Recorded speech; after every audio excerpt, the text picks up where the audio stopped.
de Lydia Davis, la profesora de universidad.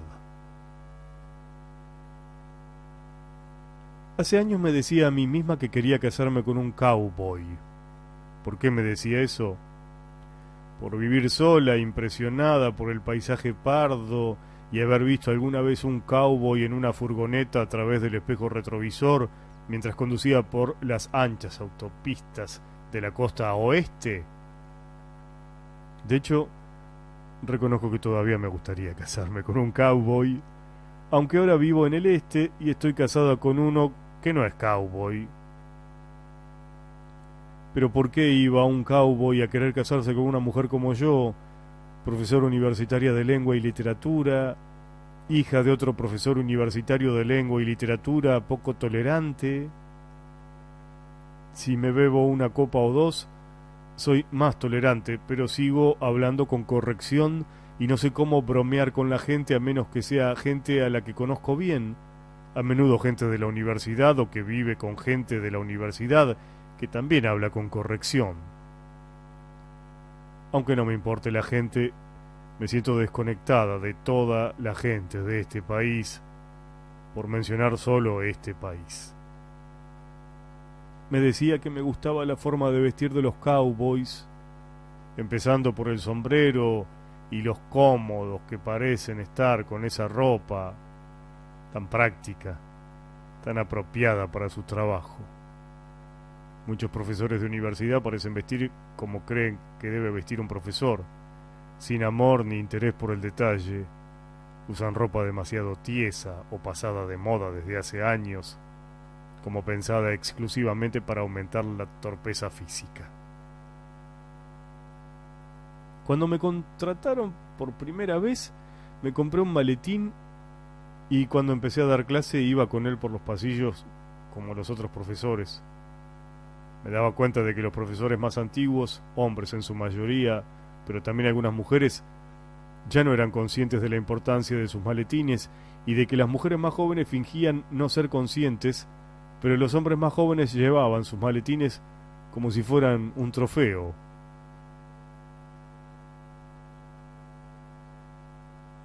En aquel tiempo, mi padre empezó a mandarme sobres voluminosos con material que pensaba podía ayudarme, incluyendo ejercicios para los alumnos y citas para que las usara en mis clases. Yo solo leía alguna página algunas veces cuando me sentía con fuerzas, como pretende un viejo profesor enseñar a un joven profesor.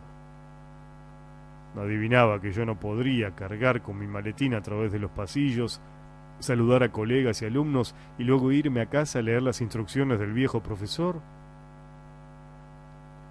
La verdad es que me gustaba dar clase porque me gustaba decirle a la gente lo que tenía que hacer.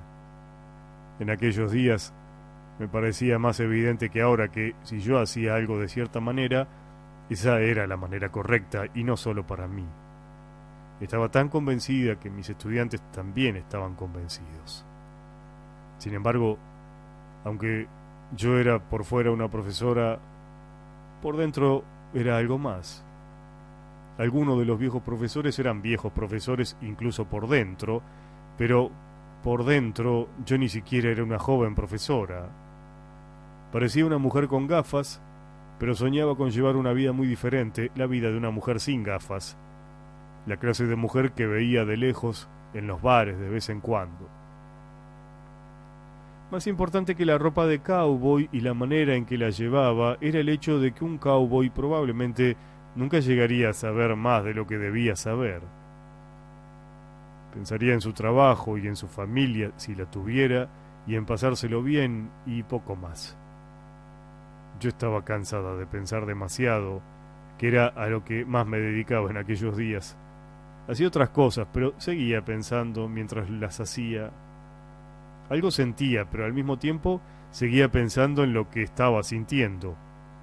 Incluso tenía que pensar en lo que estaba pensando y preguntarme por qué lo estaba pensando. Cuando se me ocurrió la idea de casarme con un cowboy, imaginé que quizá un cowboy pudiera ayudarme a dejar de pensar tanto. También me imaginaba, aunque probablemente me equivocaba, que un cowboy no se parecería a nadie a quien yo conociera. un viejo comunista, por ejemplo, o el miembro de una junta de gobierno, o un escritor de cartas al periódico, o la mujer de un profesor que sirve el té en las meriendas de estudiantes, a un profesor que corrige exámenes con un lápiz afilado y pide a todo el mundo que se calle. Pensaba que cuando mi mente, siempre tan ocupada, siempre dando vueltas en círculos, siempre teniendo ideas y luego ideas sobre alguna idea, conectara con la mente de mi cowboy, descubriría algo más tranquilo, más espacios en blanco, más espacios abiertos, que su mente albergaría cielos, nubes y cumbres, cosas concretas como lazos, sillas de montar, crines, el olor a caballos y ganado, aceite para motores, callos, grasas, cercas, barrancos, cauces secos, vacas rengas, terneros nacidos muertos, terneros monstruosos, visitas del veterinario, tratamientos, inoculaciones. Me imaginaba eso, aunque sabía que algunas de las cosas que me gustaría que su mente albergara, como las sillas de montar, las mataduras por la silla de montar, las crines y los propios caballos, ya no solían formar parte de la vida de un cowboy.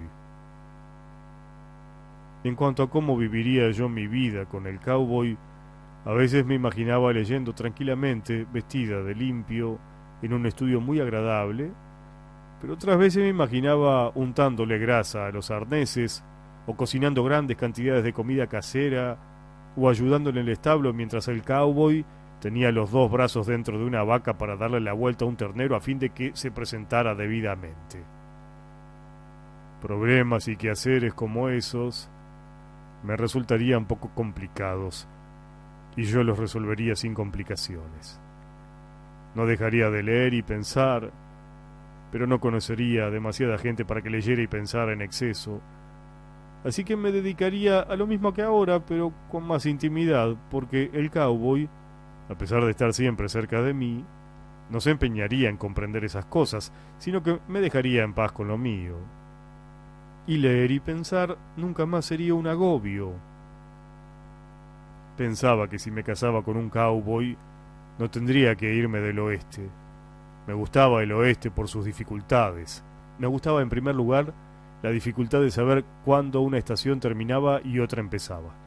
Y me gustaba lo difícil que resultaba encontrar una pizca de belleza en el paisaje en el que vivía. Para empezar, ya me había acostumbrado a su fealdad tan especial.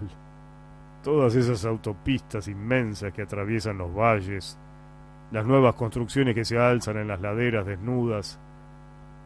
Y luego empecé a descubrir su belleza y me gustaba la desnudez y el marrón puro de las colinas en la estación seca y la forma en que los pliegues de las colinas, donde la humedad se empeñaba en resistir, se llenaban de hierbas y matas y otras plantas en flor. Me gustaba la claridad del océano, la sensación de vacío cuando lo miraba, y precisamente porque me había costado tanto descubrir esa belleza, ya no quería irme. Puede que la idea de casarme con un cowboy me viniera de una película que vi una noche, en primavera, con un amigo mío que también era profesor, un hombre guapo e inteligente, más agradable que yo, pero aún más torpe con la gente. En sus repentinos ataques de timidez olvidaba incluso los nombres de sus viejos amigos. La película parecía gustarle, aunque no tengo ni idea de qué se le pasaba por la cabeza. Quizá imaginaba una vida con la mujer de la película, que era tan diferente de su esposa delgadísima, nerviosa y preciosa.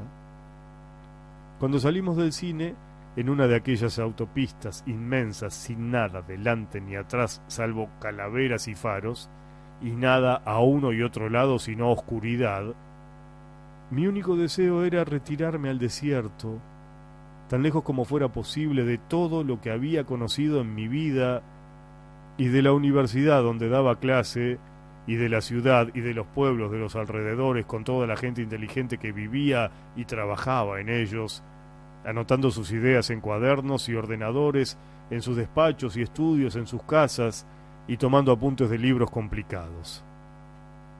Quería dejar todo eso y largarme al desierto, y dirigir un motel con la ayuda de algún chico, y tener un cowboy para todo, que me echara una mano, un cowboy acabado, de mediana edad, alcohólico si fuera necesario, y casarme con él.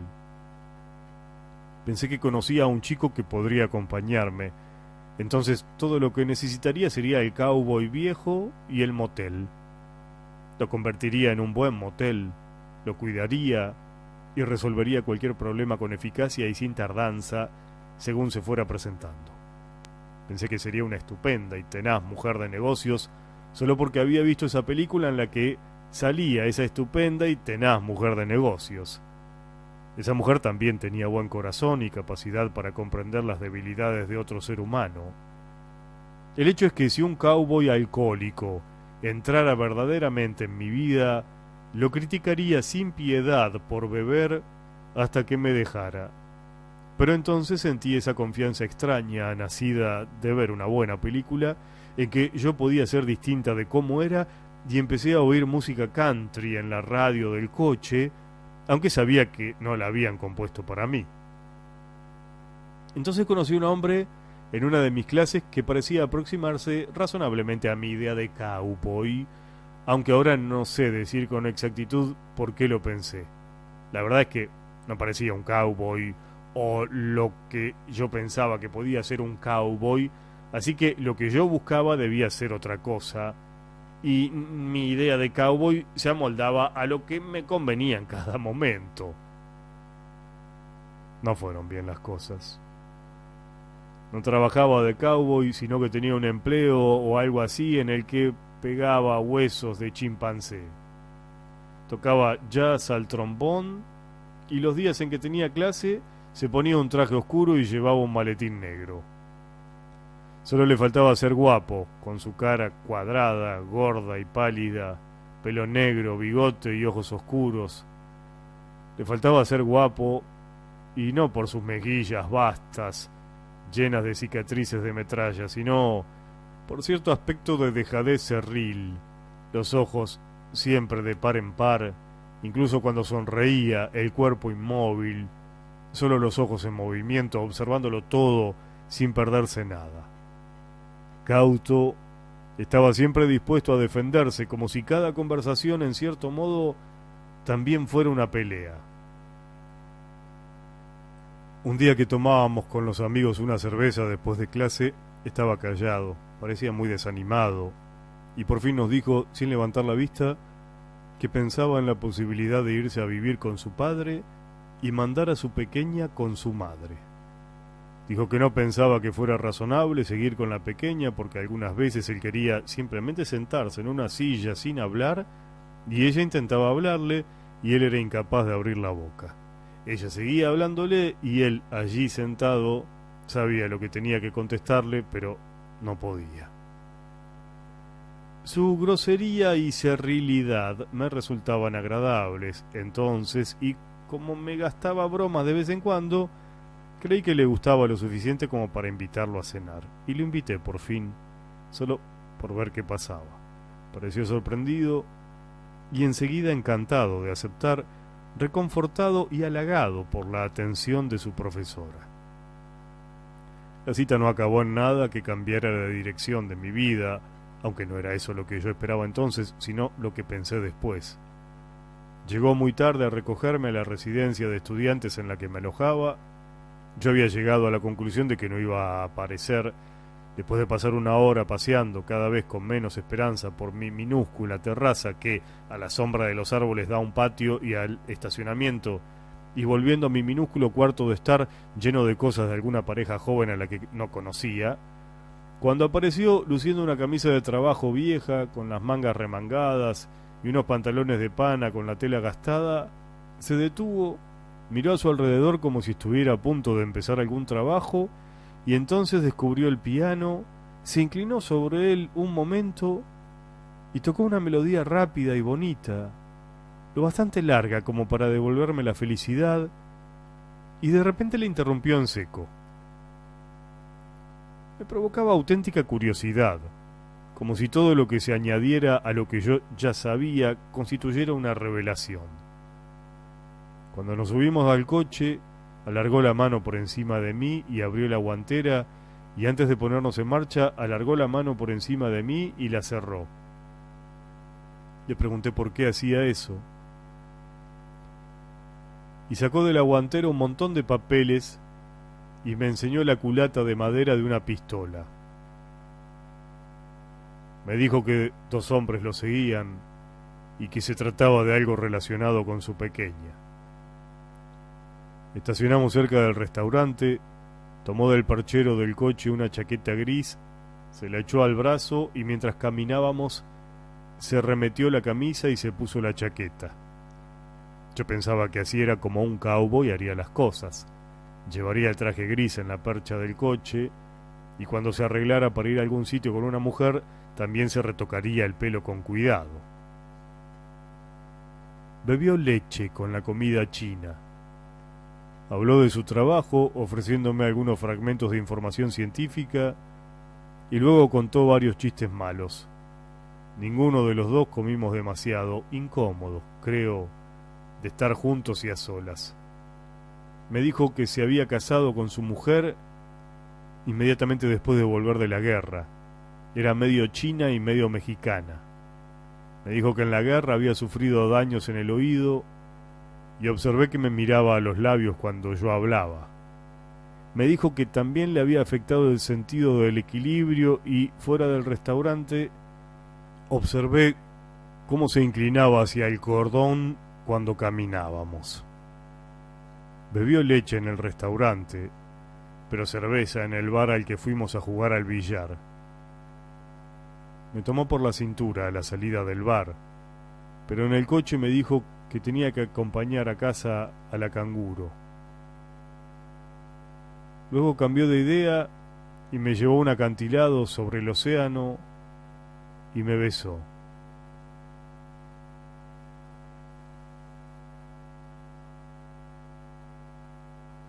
Había otros coches estacionados a nuestro alrededor y una furgoneta.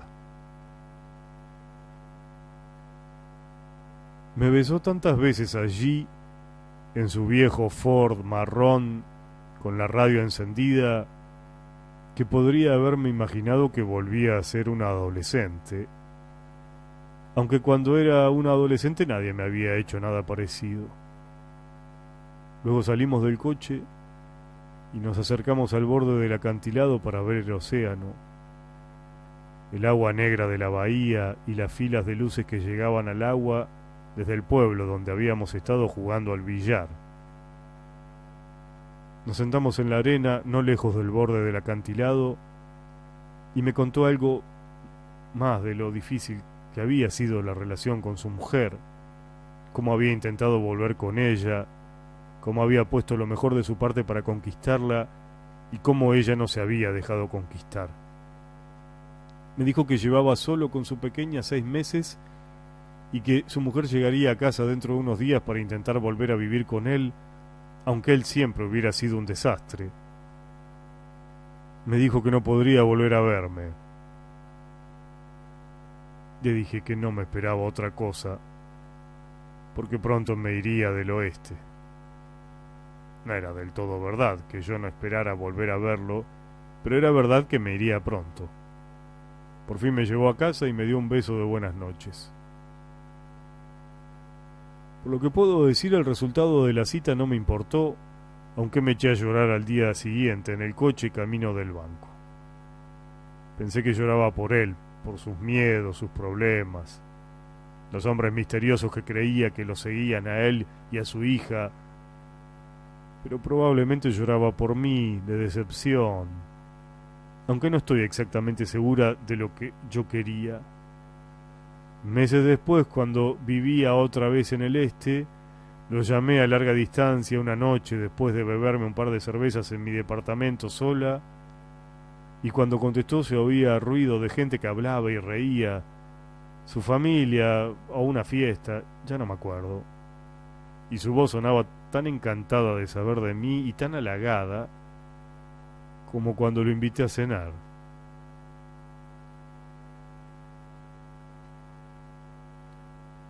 Sigo imaginando que me caso con un cowboy, aunque menos a menudo. Y el sueño ha cambiado un poco. Estoy ya tan acostumbrada a la compañía de mi marido que si me casara con un cowboy querría llevármelo conmigo, aunque se opusiera enérgicamente a cualquier mudanza en dirección hacia el oeste que no le gusta. Así que, si nos fuéramos, no sería como era en mi sueño de hace unos años, yo cocinando comida casera y ayudando al cowboy con un ternero difícil. Acabaría o empezaría con mi marido y conmigo despistados, de pie frente a la vivienda del rancho, esperando, mientras el cowboy prepara nuestras habitaciones.